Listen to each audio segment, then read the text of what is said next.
Hello, welcome to part 2 of the resume building video.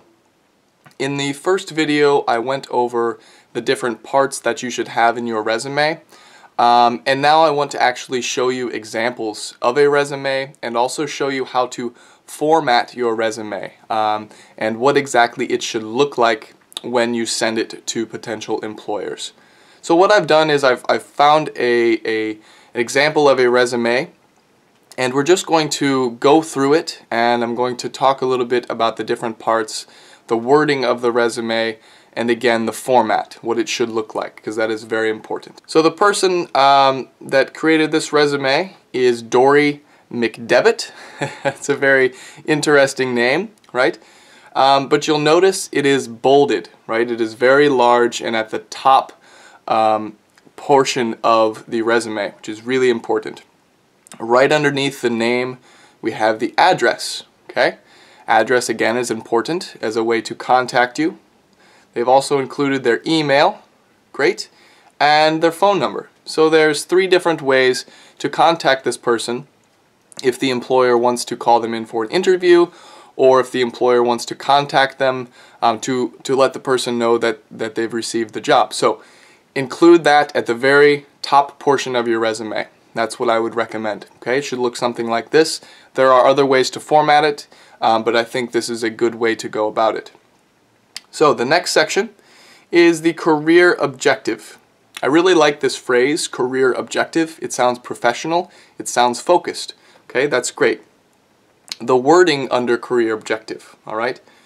To obtain a challenging entry-level position with a public accounting firm with a special interest in corporate tax accounting and auditing. All right, so they've been very specific, right? They've been very exact on what it is they want to do, right? They want to do corporate tax and accounting and auditing. All right, a company might have more than one position open. So it is important, if you are applying to a certain company, to let them know exactly what it is you want to do. If you just say you're interested in a position, they may give you a position that you really don't want to do, or that you're not even trained for. So be very clear on what it is that you're hoping to do with this company. Very important there. So under the career objective, they've included education. Education is also very important because a company wants to know how well you've been trained, and they also want to know how prestigious or how difficult your schooling has been. So this individual studied at Vanderbilt University. Vanderbilt University is a very, very good school in America. So they've included that, which makes them have a status of a higher education than maybe some other applicants. All right, and they've also studied at the University of South Florida. So they have 2 different pieces or 2 different sources of education, which is great. The more education you have, the better. Something interesting that you'll notice is that they have only included their GPA, which stands for grade point average, which is how well you have done in school, if you've received good grades or bad grades, good marks or bad marks. They've only included that at the University of South Florida. Now, this doesn't mean that they did poorly at Vanderbilt, but it indicates that maybe they did a little bit better academically at South Florida than they did at Vanderbilt. So this person has selected to choose a piece of information that makes them look better.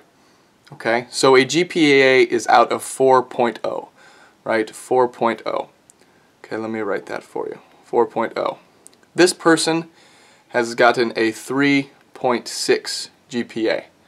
A 3.6 GPA out of a possible 4.0 is very good. Maybe at Nashville they got a 3.1.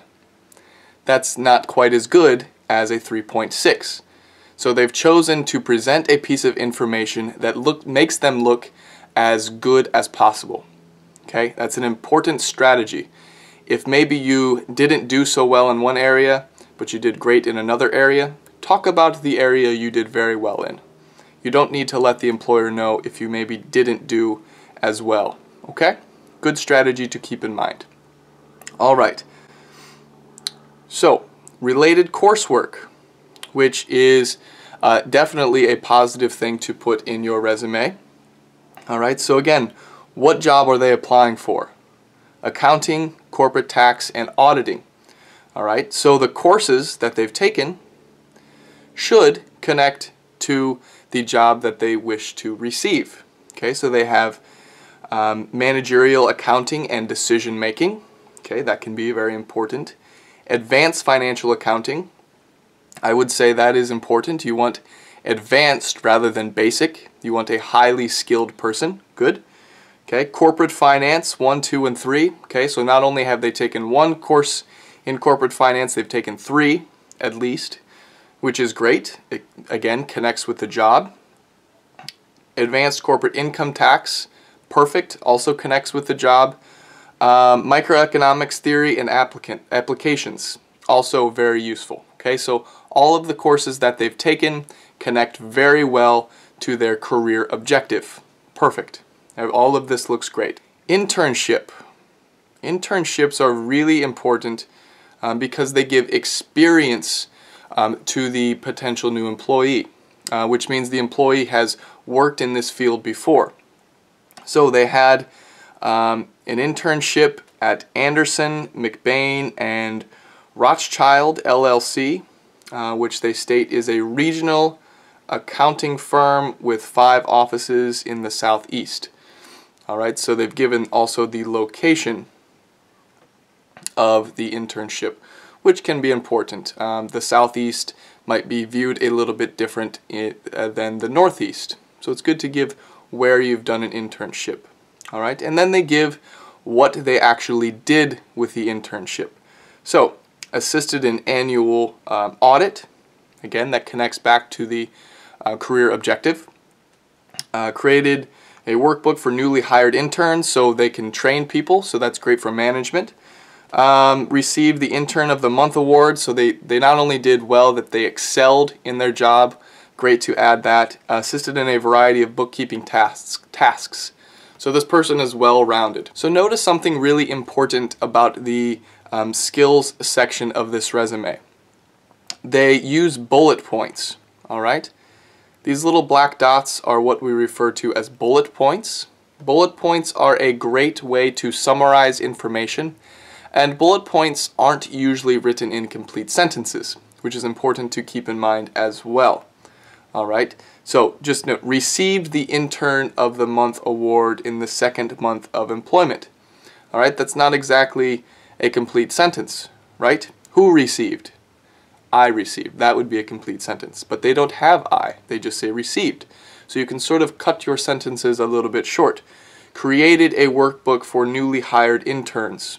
All right, once again, not a complete sentence. They don't need a complete sentence because the employer already knows the individual is talking about himself or herself. Okay, so you don't need to say, I received the Intern of the Month. You can just state, received the Intern of the Month.